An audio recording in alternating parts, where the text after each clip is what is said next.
Assalamualaikum warahmatullahi wabarakatuh. Kami dari kelompok 5 ingin mempresentasikan hasil diskusi kami dengan anggota Bramantio Damarjati Kusuma, lalu ada Gias Gayo Saragi Subayak, lalu ada Natasha Wisnu Prasasti, dan yang terakhir Nindi Salwa Sabrina.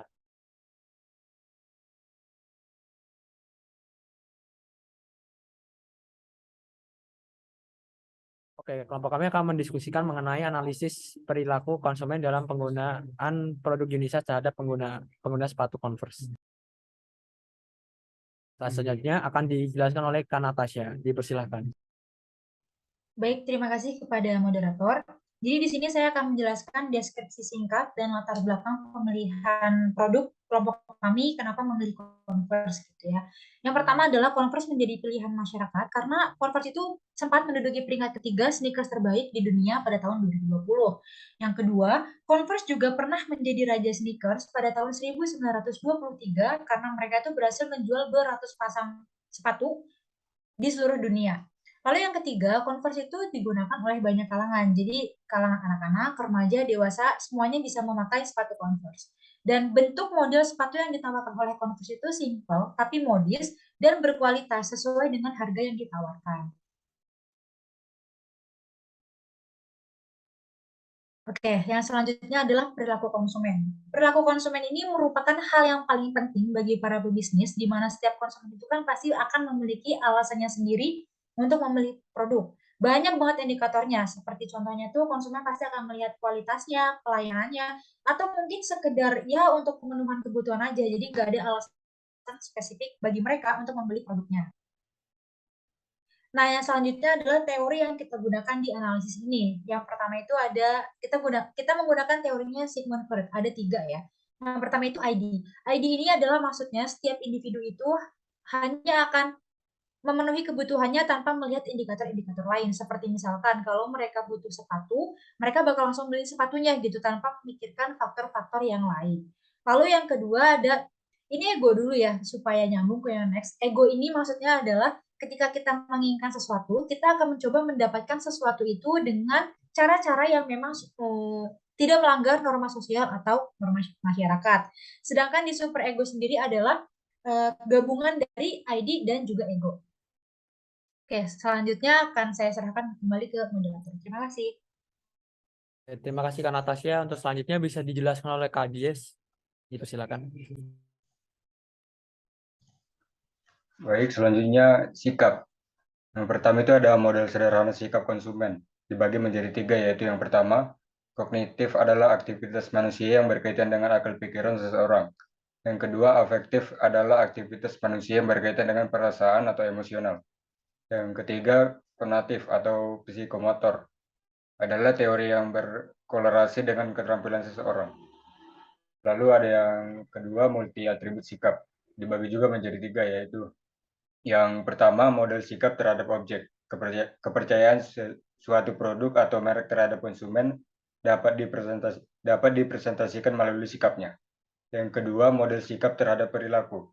Dalam model ini, kepercayaan konsumen tidak hanya dipresentasikan, melainkan berkembang menjadi diimplementasikan terhadap perilaku yang merupakan tindakannya.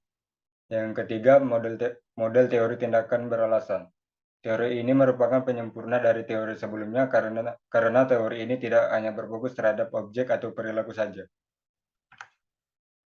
Lalu ada motivasi. Motivasi perilaku konsumen dapat diartikan sebagai individu yang terdorong untuk melakukan suatu keinginan yang bertujuan untuk mencapai tujuan tertentu pada keadaan tertentu. Terdapat 2 jenis motivasi, yaitu yang pertama, emosional. Dapat diartikan bahwa konsumen termotivasi dalam membeli melibatkan perasaan yang ia rasakan seperti gengsi, rasa suka, dan lain-lain. Yang kedua, rasional. Memiliki arti bahwa konsumen termotivasi membeli dengan melihat dari berbagai aspek seperti fungsi, harga ukuran, dan lain-lain. Selanjutnya, teori motivasi. Yang pertama, teori motivasi Maslow, bahwa orang termotivasi untuk melakukan suatu hal dikarenakan suatu kebutuhan. Yang kedua, teori motivasi Freud. Motivasi adalah ketidaksadaran manusia. Perilaku manusia terbentuk dari motivasi yang dilakukan secara tidak disadari dan manusia tersebut tidak memahaminya. Lalu yang terakhir, teori motivasi Herzberg. memiliki dua faktor yang mempengaruhi seseorang untuk mencapai kepuasannya, yaitu faktor higien atau ekstrinsik dan faktor motivator atau intrinsik. Selanjutnya saya serahkan ke moderator.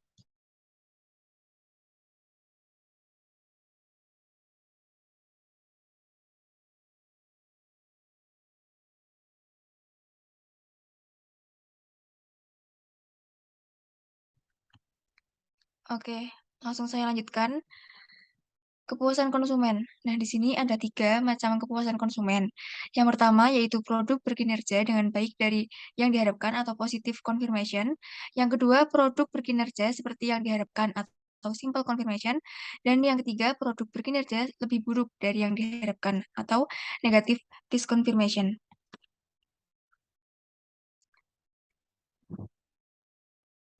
Nah, selanjutnya adalah teori keadilan. Teori keadilan berpendapat bahwa masyarakat akan menganalisis rasio hasil atau outcomes dan masukan atau input mereka terhadap hasil dan masukan rekan mereka dalam suatu pertukaran, dan bila melihat bahwa rasionya lebih tinggi, mereka akan mengalami perasaan tidak adil. Nah, atribut yaitu sifat-sifat atau aspek-aspek yang dimiliki oleh suatu produk, di mana sifat tersebut menjadi pertimbangan konsumen untuk menyenangi atau membenci produk tersebut.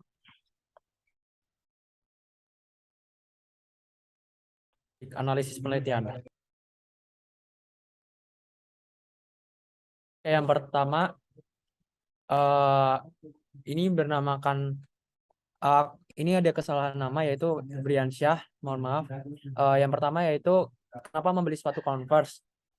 Untuk kenapanya dia menyatakan bahwa karena nyaman dan desain yang kekinian. Yang kedua, apakah ada keluhan sama memakai sepatu Converse? Menurut Briansyah sendiri, sejauh ini Converse sepatu yang menjadi masih salah satu sepatu yang ternyaman yang dia punya. Lalu yang ketiga, tahu dari mana merek Converse tersebut? Di situ dijawab ada dari influencer dan emang sering lihat di toko di mall-mall. Lalu yang keempat, apakah puas dengan produk Converse tersebut? Menurut Briansyah sangat puas.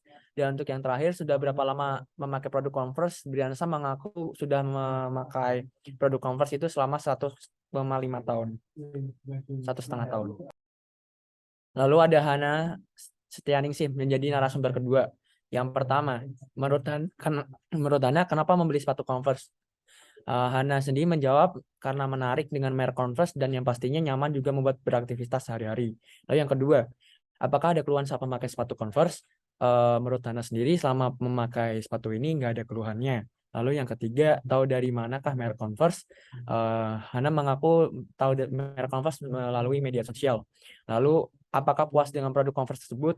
Menurut Hana sendiri sangat puas. Dan yang terakhir, berapa lamakah memakai produk Converse menurut Hana? Hana setelah memakai produk Converse selama 4 tahun. Oke, teori analisis konsumen. Teori Sigmund Freud berdasarkan ID. Usia kelompok yang cocok dan termasuk pada model ID adalah usia anak-anak berada di rentang usia 10-12 tahun. Lalu teori Sigmund Freud berdasarkan ego, usia remaja yang berada di rentang 13-21 tahun akan selalu memiliki alasan ketika membeli sepatu Converse. Lalu teori Sigmund Freud berdasarkan superego itu usia dewasa yaitu kurang lebih 21 tahun mengungkapkan bahwa ketika mereka tidak lagi mendapat uang saku dari orang tua, mereka memutuskan untuk bekerja sendiri demi memenuhi kebutuhan dan membeli sepatu yang memang diperlukan. Lalu analisis motivasi konsumen. Yang pertama, teori kepuasan, yaitu sepatu Converse tidak hanya desainnya saja yang kekinian, tetapi dengan bahan yang bagus membuat pembeli puas dan dengan produk yang mereka beli.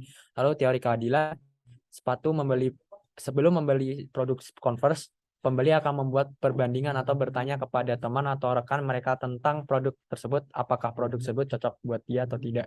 Lalu teori atribusi sendiri, dari hasil wawancara ada konsumen yang mengeluh tentang outsole sepatu Converse yang sempat rusak dan lepas. Di sini konsumen pasca membeli produk Converse mengeluh akan kegagalan produk yang dibelinya. kesimpulan sendiri yaitu berdasarkan analisis yang dilakukan oleh kelompok kami, teori yang cocok dengan penelitian ini adalah teori Sigmund Freud yang memiliki 3 pembagian. Dalam teori ini, tiap individu mengutamakan kebutuhan berdasarkan pada dasar ilmiah.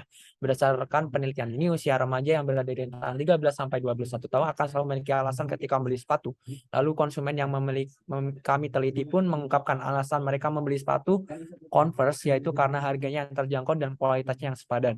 Teori Sigmund Freud berdasarkan superego memiliki aspek pemikiran yang lebih bijak dari 2 teori di atas.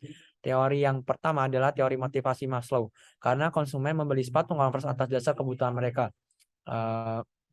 Dan yang ketiga yaitu teori motivasi Herzberg. Kepuasan konsumen merupakan konsumen yang merasa puas pada produk atau jasa yang dibeli dan digunakannya akan kembali menggunakan jasa produk yang ditawarkan. Di mana sepatu Converse tidak hanya desainnya saja yang kekinian, tetapi dengan bahan yang bagus membuat pembeli puas dengan produk yang mereka beli.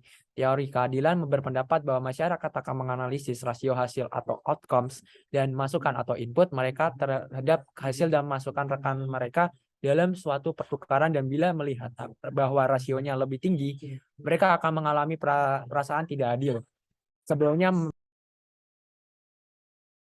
membeli produk Converse, pembeli akan membuat perbandingan atau bertanya kepada teman atau rekan mereka tentang produk tersebut, apakah produk tersebut cocok buat dia. Atribut yang dibuat konsumen yang dapat mempengaruhi kepuasan pasca membeli mereka terhadap suatu produk yang produk atau jasa. Produk Converse yang dinilai berdasar kualitas, kemasan yang diberikan, size yang mudah didapatkan, dan brand. Yang menjadi faktor motivasi konsumen untuk membeli produk Converse adalah harga Converse yang dibilang murah, namun juga disediakannya untuk varian yang mahal. Pelayanan Converse yang komunikatif dalam menangani, memberi penawaran, dan dalam melakukan transaksi pembelian. Lokasi Converse sendiri yang mudah ditemukan dia di berbagai cabang, baik di Converse Store langsung ataupun di store sepatu yang menyediakan berbagai macam merek sepatu. Oke, sekian presentasi dari kelompok kami. Mohon maaf jika ada kesalahan dalam pengucapan kata dan penyampaian pesan yang kurang berkenan di hati teman-teman semua. Cukup sekian, kami pamit undur diri. Wassalamualaikum warahmatullahi wabarakatuh.